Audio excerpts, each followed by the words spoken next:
Saudi अरब के deputy वज़ीर सरमायाकारी इब्राहिम बिन यूसुफ अल मुबारक के हमरा 50 अरकान पर मुश्तमिल तजारती वफ़द पाकिस्तान के दौरे पर है।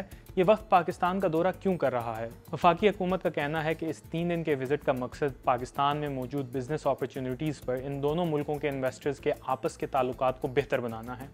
ये भी कहा जा रहा है कि पाकिस्तानी वज़ारत तजारत ने सऊदी इन्वेस्टर्स के साथ बिजनेस टू बिजनेस मुलाकातों के लिए मुतअद्दिद पाकिस्तानी कंपनियों का भी इंतखाब किया है।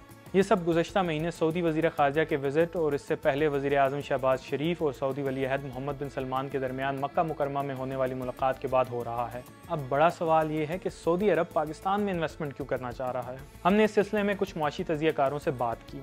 कुछ की राय ये थी कि पाकिस्तान की इकनॉमिक इंस्टेबिलिटी को एक तरफ रख कर देखा जाए तो यहाँ पर मौजूद प्राइवेट कंपनीज अच्छा मुनाफा कमाती हैं, लिहाजा ये सिग्निफाई करता है कि मुल्क के अंदर अपॉर्चुनिटीज़ हैं। ये राय भी है कि सऊदी अरब अपनी इकॉनमी को अपने विजन 2030 के तहत रीजन के अंदर एक्सपैंड करना चाह रहा है, यानी अब सऊदी अरब तेल से हासिल किए गए पैसे के साथ दीगर शोबों के अंदर सरमायाकारी कर रहा है। पहले सऊदी अरब मुल्क के अंदर सरमायाकारी कर रहा था, लेकिन अब वो दीगर ममालिक की लोकल मार्केट्स के अंदर सरमायाकारी करना चाह रहा है और पाकिस्तान सऊदी अरब का एक अहम स्ट्रेटेजिक और डिप्लोमेटिक एलाय है, लिहाजा वो सरमायाकारी के जरिए यहाँ अपना असर व रसूख बढ़ाना चाहता है।